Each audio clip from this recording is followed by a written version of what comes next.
인체에 담겨진 하나님 묵상 강의로 고고고!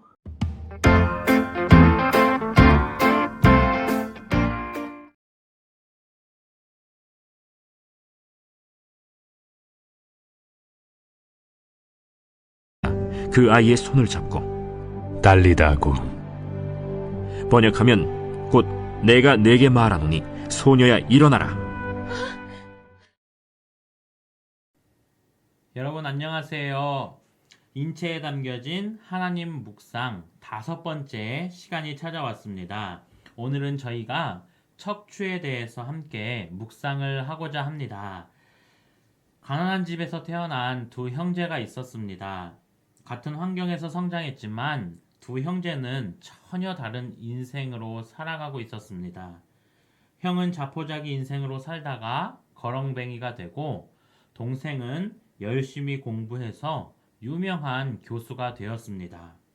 이것을 두고 한 기자가 어떻게 이렇게 같은 환경 속에서 살았는데 다른 인생을 살 수 있을까라는 의문을 가지고 조사를 하게 됩니다. 이 연구를 하다가 특이한 것을 하나 발견하게 됩니다. 형제가 자란 집에는 액자가 하나 있었는데 그 액자에는 Dream is nowhere 이라는 글귀가 적혀 있었다고 합니다. 해석하면 꿈은 어느 곳에도 없다라는 뜻이 됩니다. 기자는 형제에게 그 액자가 기억나느냐고 질문했습니다. 그러자 형은 20년 넘게 우리 집 벽에 걸려 있었는데 어떻게 그것을 잊겠습니까? 그 액자에는 꿈은 어느 곳에도 없다라고 쓰여 있었죠. 저는 그것을 보며 늘 생각했습니다. 내게는 어떤 희망도 없다는 것을 말입니다. 그러나 동생은 미소를 머금고 이야기를 합니다. 저도 기억납니다. 띄어쓰기가 잘못됐던 액자였습니다. 원래는 Dream is now here. 꿈은 바로 지금 여기에 있다라는 뜻인데 잘못 쓰여져 있었습니다. 저는 그 글을 보면서 꿈을 꾸고 열심히 살아서 지금의 제가 되었습니다. 그렇습니다. 인생을 결정하는 것은 태도의 문제입니다. 객관적 사실이 무엇이냐 보다 그 사실을 바라보는 우리의 태도가 인생을 결정하는 더 중요한 요소가 된다라는 것입니다. 그러니 우리가 어떠한 태도를 가지고 대상을 바라보는가에 따라 우리의 삶은 달라지게 되어 있습니다. 마찬가지로 오늘 우리가 살펴볼 이 척추의 문제에도 대부분이 태도에서 오게 됩니다.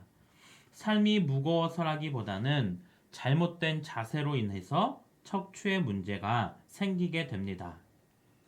하나님께서는 이 척추를 수평이 아닌 이 수직의 구조로 만들어 주셨습니다. 그래서 척추는 땅을 향해 누워있는 모습이 아니라 하늘을 향해 이렇게 우뚝 서 있는 형상을 가지고 있습니다. 그런데 오직 인간의 척추만이 기둥처럼 세워져 있습니다. 동물을 잘 생각해 보시면 우리처럼 인간처럼 하늘을 향해서 척추가 세워져 있는 동물은 없습니다. 다 네 발로 기어다니는 그러한 동물이죠. 그런 것을 보면 왜 인간에게 척추가 똑바로 하늘을 향해 서 있었는지 우리가 좀 함께 살펴보면 좋겠습니다. 우리는 왜 내가 사는 이 나라가 지옥인 것 같고 왜 인생을 포기하고 싶은 것일까요? 하늘을 향해 서 있어야 할 이 척추가 땅을 향해서 굽어버렸기 때문입니다. 척추처럼 위를 지향해야 할 우리의 삶과 생각이 구부러지게 되고 가치관과 태도가 구부러졌기에 절망과 포기의 탄식을 늘어놓게 되는 겁니다. 그래서 척추는 곧 하나님의 말씀입니다. 십자가는 모든 인류를 떠받치고 있는 척추입니다. 십자가가 이 세상의 모든 짐을 감당할 수 있는 이유는 십자가가 똑바르게 서 있기 때문입니다. 절망과 포기와 슬픔의 궁극인 이 골고다라는 팩트보다 더 강력한 것이 똑바로 서 있는 십자가이듯이 우리는 이 십자가의 올곧음을 통해서 삶의 태도를 배워야 합니다. 우리 몸의 기둥인 척추는 하나님을 향해서 우뚝 서 있습니다. 그래서 척추를 보면서 내 삶의 기둥도 하나님을 향해서 우뚝 서 있어야 하는 것입니다. 인류의 기둥인 우리가 십자가를 바라봅니다. 한없는 죄와 어둠의 무게가 우리를 짓누르고 있어도 영원히 우뚝 서 있는 십자가, 변함없이 사랑하리라는 이 하나님의 영원한 의지, 그 십자가가 바로 우리 인생의 척추인 것입니다. 그 십자가를 바라보는 한 우리는 이 희망의 의지를 가지고 일어설 수 있습니다. 그런데 안타까운 것은 우리나라 사람들이 점점 더 척추로 인한 고통에 시달리고 있는 사람들이 많아지고 있습니다. 최근 우리나라에서 척추 수술을 하는 건수가 50% 가까이 증가되었다고 합니다. 그래서 지금 당장 아프지 않더라도 작은 스트레스를 받거나 조금만 무리하면 통증을 느끼는 이 잠재된 환자들이 대한민국 국민의 30% 정도로 추산하고 있습니다. 그런데 이 척추의 문제가 과거에는 나이의 문제였지만 요즘은 나이와 상관없이 다양한 연령층에서 발생하고 있다고 합니다.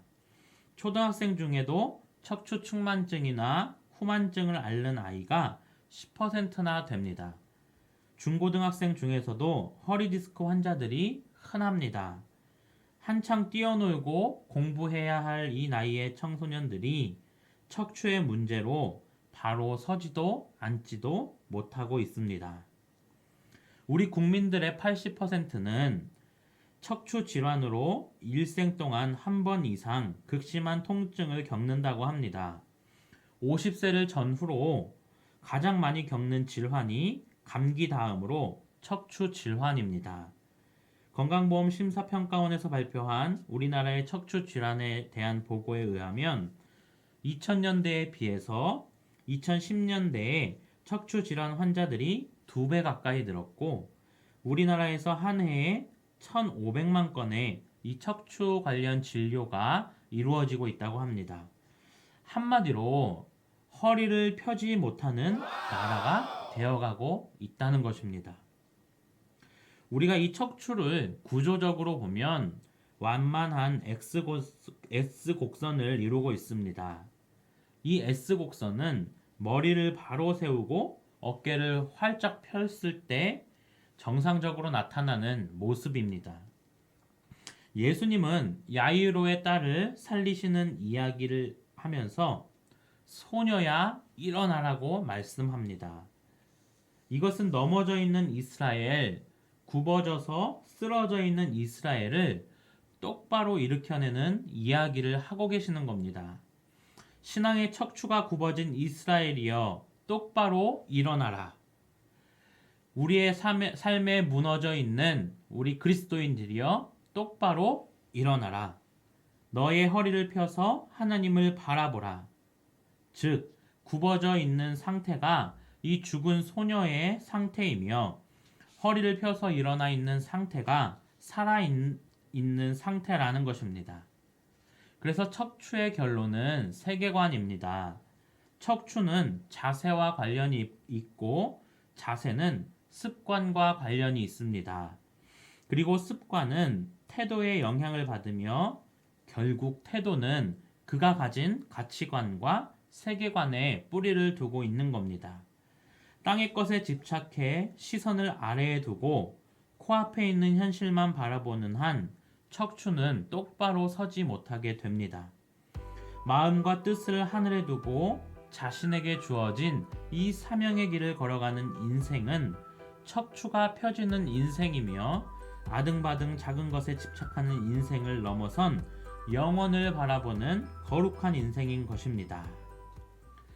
자, 오늘 강의도 유익하셨나요?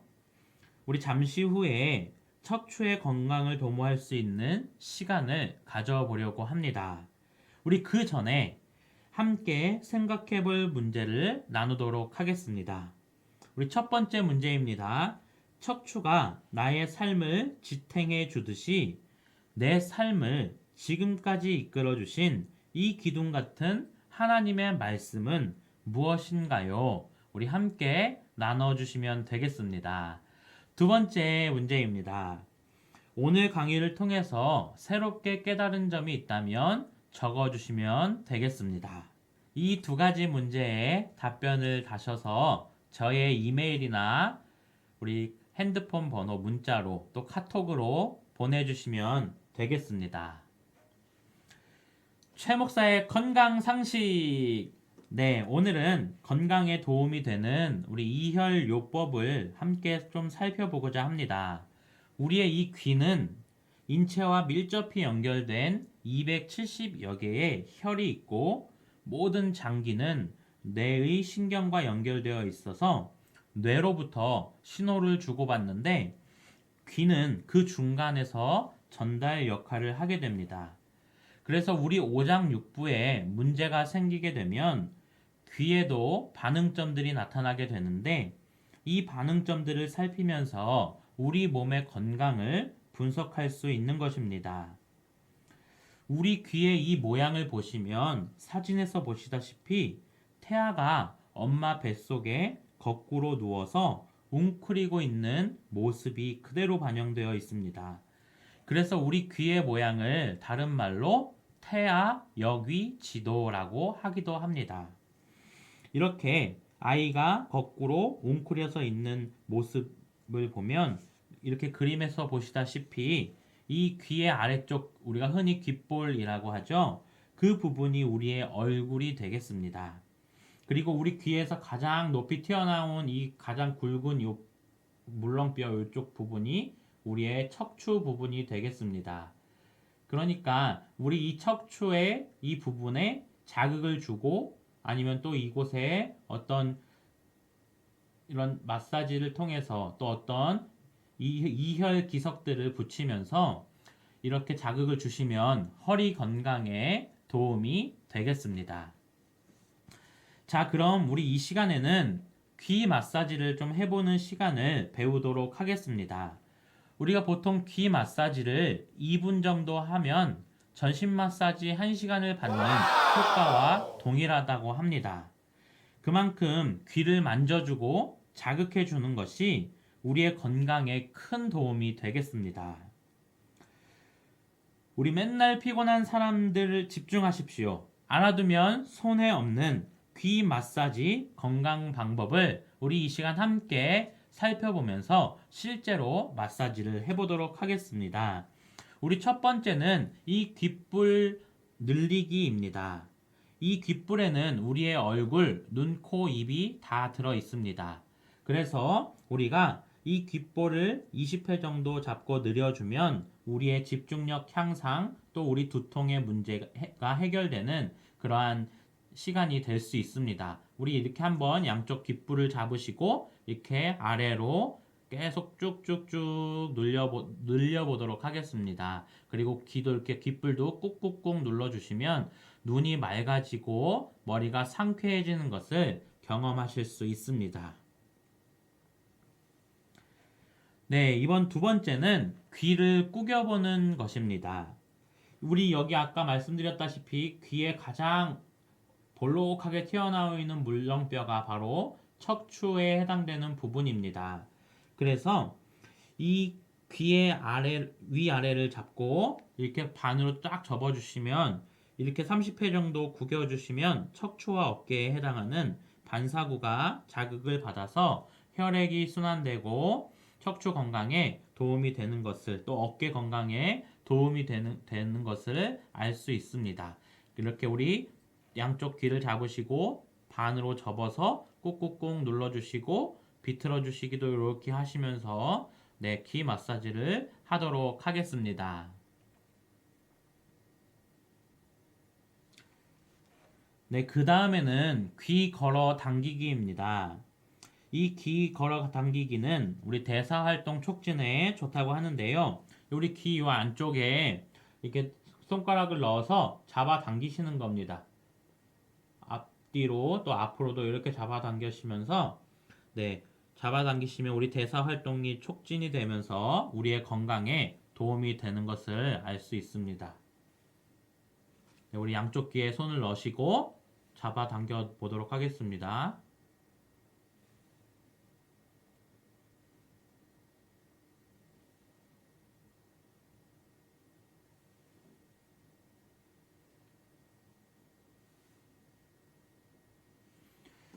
네, 네 번째로는 귀 마찰학입니다. 이 집게 손가락 가운데 중지와 검지 손가락을 귀에다가 이렇게 대시고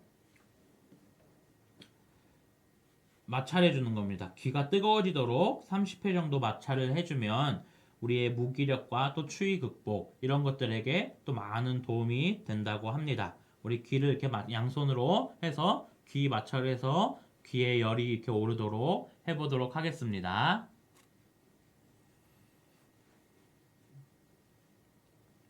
네. 그리고 이제 다섯 번째로는 귀 잡아당기기입니다.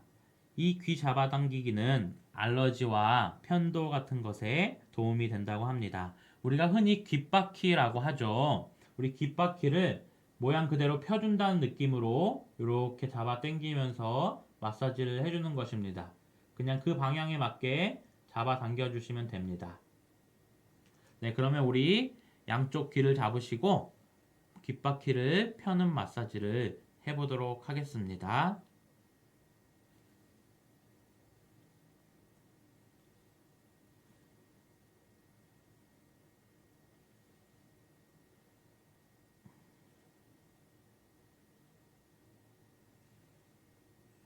네, 우리 마지막으로 손을 한번 비벼 보실까요?